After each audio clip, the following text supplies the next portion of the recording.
শুরু। আচ্ছা, তো এতক্ষণ আমরা যেটা দেখলাম সেটা হচ্ছে যখন আমরা মলিকুলার ডাইনামিক সিমুলেশনের যে কোড থাকে সেই কোডে যখন আমরা ফোর্স ফিল্ড অ্যাসাইন করি তখন ফোর্স ফিল্ডের মাধ্যমে আমরা অ্যাকচুয়ালি পুরো সিস্টেমটার টোটাল এনার্জি আসলে আমরা অ্যাসাইন করি এবং সেই এনার্জি থেকেই কিন্তু পরবর্তী এই ফর্মুলার মাধ্যমে মলিকুলার ডাইনামিক সিমুলেশন পার টাইম স্টেপে অ্যাটম গুলার পজিশন ক্যালকুলেট করে।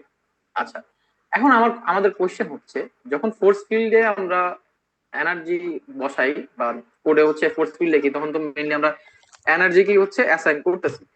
সো এই এনার্জিটা আসলে কি বা এখানে কি কি আছে, কি কি কম্পোনেন্ট এই এনার্জির মধ্যে জড়িত বা যুক্ত, সেটা এখন আমরা দেখব।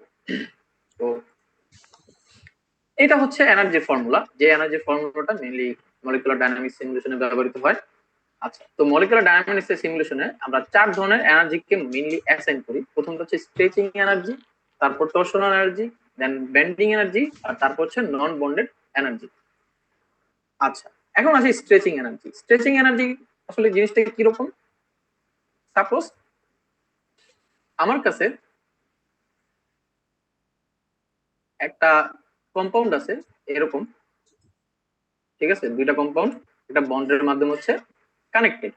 আচ্ছা, এখন এরা হচ্ছে ইকুইলিব্রিয়াম পজিশনে আছে এবং তাদের মধ্যবর্তী যে ডিস্টেন্স সেটাকে ধরলাম আমি আর নট। এখন আমি যদি এক্সটার্নাল ফোর্সের মাধ্যমে এই সিস্টেমটাকে যদি এলঙ্গেট করি অথবা কম্প্রেস করি, যদি এদিকে ফোর্স দিই তাহলে কি হবে? কম্প্রেস হবে। এলঙ্গেট কম্প্রেস যাই করি না কেন তখন দেখা যাবে তার মধ্যবর্তী যে ডিস্টেন্স সেই ডিস্টেন্সটা কি হয়ে যাবে? চেঞ্জ হয়ে যাবে। যদি এলঙ্গেট করি এলঙ্গেশনের ক্ষেত্রে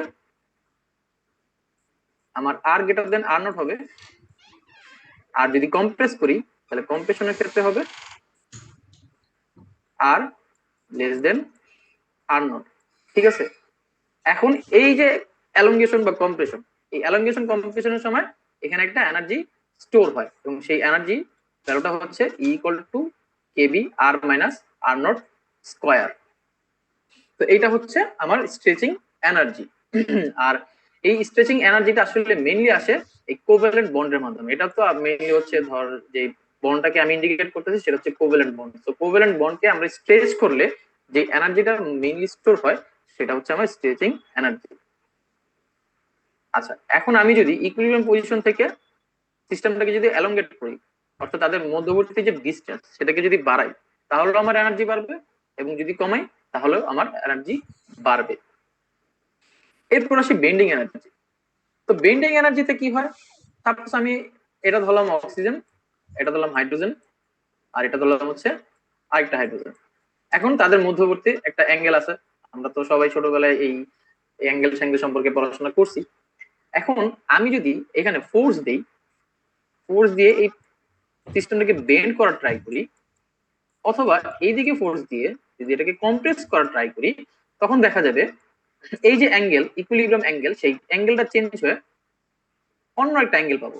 এখন যদি আমি এইদিকে ফোর্স দিই তাহলে যে অ্যাঙ্গেলটা ক্রিয়েট হবে সেটা হচ্ছে ইকুইলিব্রিয়াম অ্যাঙ্গেল থেকে বড়, আর যদি এই ভিতরের দিকে ফোর্স দেই তাহলে এই অ্যাঙ্গেলটা হবে ইকুইলিব্রিয়াম অ্যাঙ্গেল থেকে ছোট।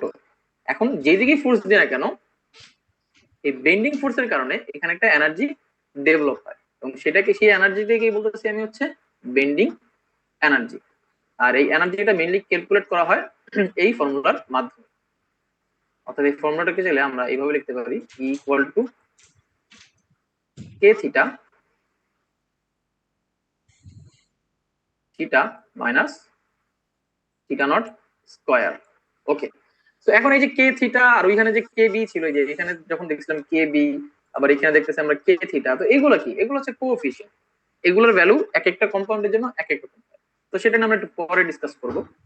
আর এই ফিগার থেকে আমরা দেখতে পেতেছি যদি আমরা আমাদের যদি সিস্টেমটাকে এই বরাবর যদি ফোর্স বেন্ডিং ফোর্স অ্যাপ্লাই করি তাহলে এটা স্ট্রেচ হয়ে কাইন্ড অফ এর মধ্যবর্তী যে অ্যাঙ্গেলটা সেটা বেড়ে যাবে। অর্থাৎ যদি আমি অ্যাঙ্গেলটা বড় করি তখনও আমার এনার্জি হচ্ছে বাড়বে, অথবা যদি আমি এটাকে এই দিকে ফোর্স দিয়ে এটাকে আরো সংকুচিত করে দিই তখনও কি হবে? আমার এনার্জি বেড়ে যাবে। আচ্ছা, এরপর আসি টর্শনাল এনার্জি। এখন সাপোজ আমার সিস্টেমটা হচ্ছে এরকম, আমার সিস্টেমটার স্ট্রাকচারটা হচ্ছে এরকম। তো এই যে bond C C, carbon carbon bond, carbon carbon বন্ডটাকে যদি আমি টুইস্ট করি তাহলে দেখা যাবে আমার সিস্টেমের স্ট্রাকচারটা চেঞ্জ হয়ে যাবে।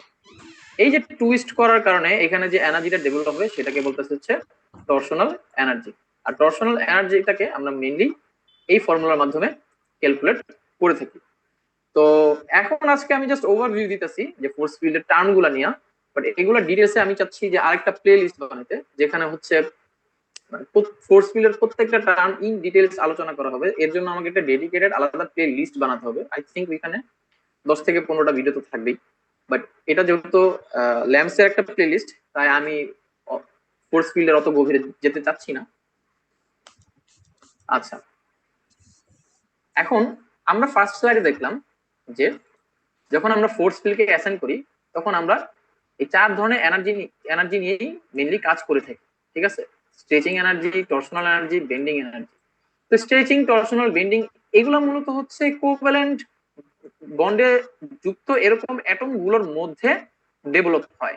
বাট নন বন্ডেড এনার্জি গুলো হচ্ছে কোভ্যালেন্ট মানে বন্ডের মধ্যে যুক্ত না এরকম অ্যাটম গুলোর মধ্যে ডেভেলপ হয়।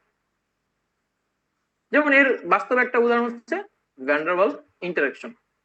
আমরা জানি যে এখানে যদি কার্বন ডাইঅক্সাইড একটা মলিকিউল থাকে, এখানে যদি কার্বন ডাইঅক্সাইডের আরেকটা মলিকিউল থাকে, তাহলে দেখা যায় তাদের মধ্যে একটা ভ্যান ডার ওয়ালস বল ক্রিয়েট করে, কাজ করে, এবং এখানে একটা এনার্জিও ডেভেলপ হয়।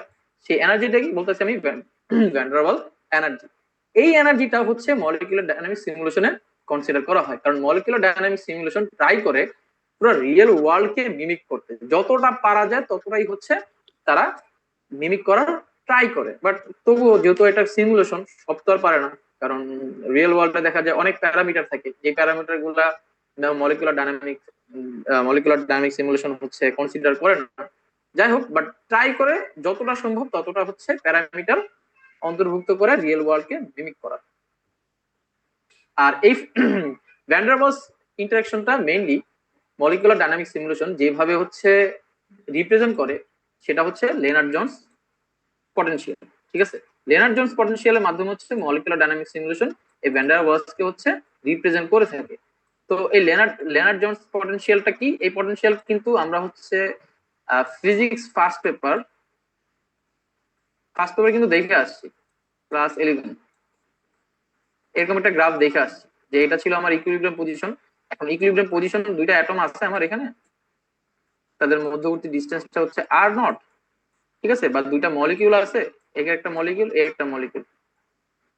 ঠিক আছে, তাদের স্থিতিশীল অবস্থার তাদের মধ্যবর্তী ডিসটেন্সটা ধরলাম হচ্ছে আর নট।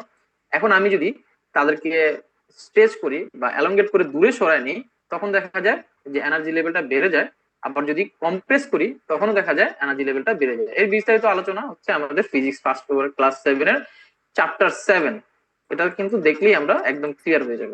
ঠিক আছে, তো এগুলা এখন এইখানে আসলে একদম ডিটেলস আলোচনা করাটা আই থিঙ্ক নেসেসারি না।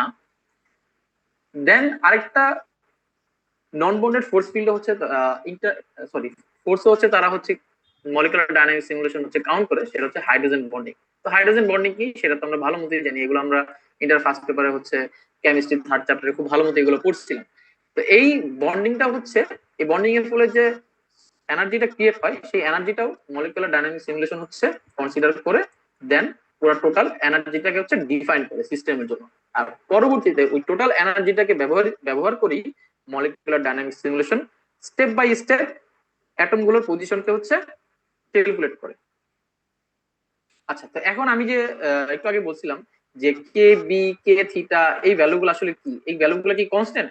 এই ভ্যালুগুলো আসলে এক একটা সিচুয়েশনের জন্য কনস্ট্যান্ট। ঠিক আছে, যেমন আমি যদি ওয়াটারের কথা চিন্তা করি তখন অক্সিজেনের ক্ষেত্রে দেখা যায় এপসাইলন বা সিগমার ভ্যালু হচ্ছে 0.152 3.150। আচ্ছা, এটা কি কি ভ্যালু? এটা মূলত হচ্ছে আমার লেনার্ড জোন্স পটেনশিয়ালের ভ্যালু, যেটা হচ্ছে ভ্যান ডার ওয়ালস কে হচ্ছে calculation, van der Waals force বা এনার্জি ক্যালকুলেশনের ক্ষেত্রে ব্যবহৃত হয়।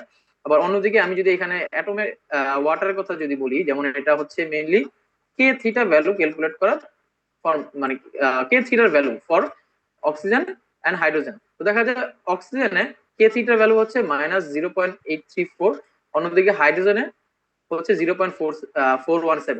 ঠিক অক্সিজেনের ভ্যালু 0.50 মাইনাস 0.50 কার্বন নিলে, আর অ্যামিনে হাইড্রোজেনের ভ্যালু হচ্ছে 0.3। অর্থাৎ সিচুয়েশন বাই সিচুয়েশন হচ্ছে এই যে কোফিশিয়েন্ট গুলো আছে এগুলোর ভ্যালু হচ্ছে চেঞ্জ হইতে থাকে। তো আমরা যখনই মলিকুলার ডাইনামিক সিমুলেশন কোড লিখবো তখন হচ্ছে আগেই এই কে বি কে থিটা এগুলোর ভ্যালু হচ্ছে আমার ইনপুট ফাইলে দেওয়া লাগে, তারপর হচ্ছে আমরা কোডটা রান দিই বা পুরো কোডটা লিখি আর কি, তারপর হচ্ছে কোডটা রান দিই। ওকে জিদান, ডান।